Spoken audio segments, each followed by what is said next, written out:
The Badabar Uprising, April 26th to 27th, 1985, Badabar, Pakistan, was an armed rebellion by Soviet and Afghan prisoners of war who were being held at the Badabar fortress near Peshawar, Pakistan.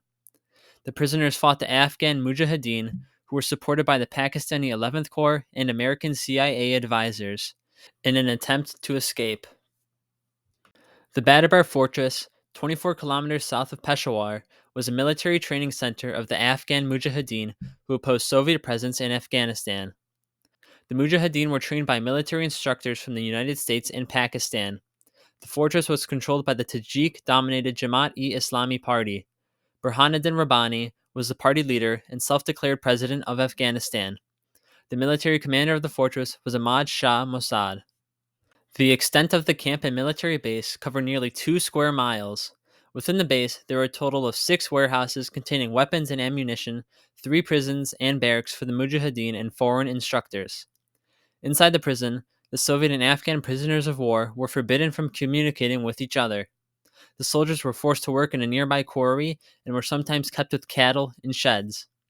Anytime a prisoner would not follow directions or perform as well as the Mujahideen wanted, they were beaten with lead-tipped whips.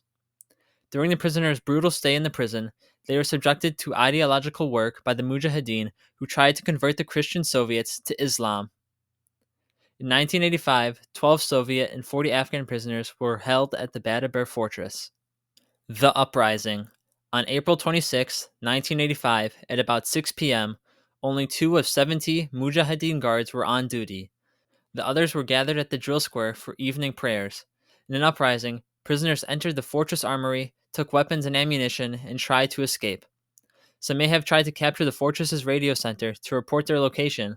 However, the head guard, Heist Gol, raised the alarm and prevented the escape of the prisoners. The prisoners, however, did seize key locations within the fortress.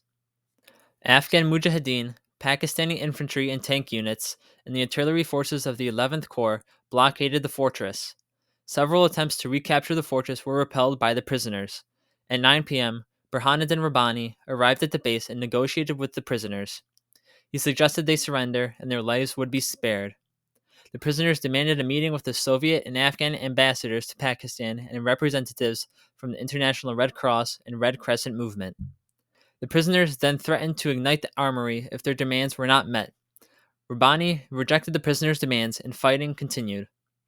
On April 27, 1985, at around 8 a.m., Rabbani's bodyguard was wounded by rockets fired by the prisoners. Rabbani then prepared to attack the fortress using rockets, tanks, and Pakistani Air Force helicopters. Soon after this, the uprising ended when the fortress was destroyed by an explosion. There are 3 versions of what caused the explosion. According to Rabbani, the detonation of the arsenal was caused by an RPG round that directly hit the warehouse. The second version is that the arsenal detonation was caused by a fire due to the artillery of the Pakistani army. However, it is most commonly believed that the explosion was caused by the POWs themselves, who saw the desperate situation at hand and decided to blow themselves up. Casualties. The identities of the prisoners, including all 40 Afghan casualties, are uncertain, as the list of prisoners was destroyed in the explosion and subsequent fires. One was Nikolay Saminj, a Soviet Forces junior sergeant who was posthumously awarded Kazakhstan's Order of Valor, 3rd degree, on December 12, 2003. Another was Alexander Zurkovich, a Soviet Forces private who was posthumously memorialized on the 10th anniversary of the withdrawal of the Soviet Army from Afghanistan. According to Russian sources, between 100 and 120 Afghan Mujahideen were killed, and between 40 and 90 regular Pakistani military.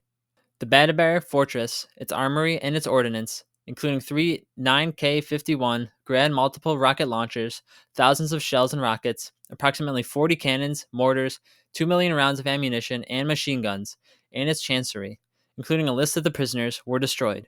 Soviet satellite data from April 28, 1985, showed an 80-meter crater at the site.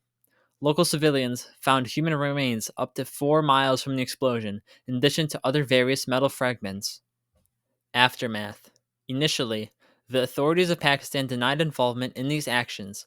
Access to Badabar was closed to journalists and diplomats.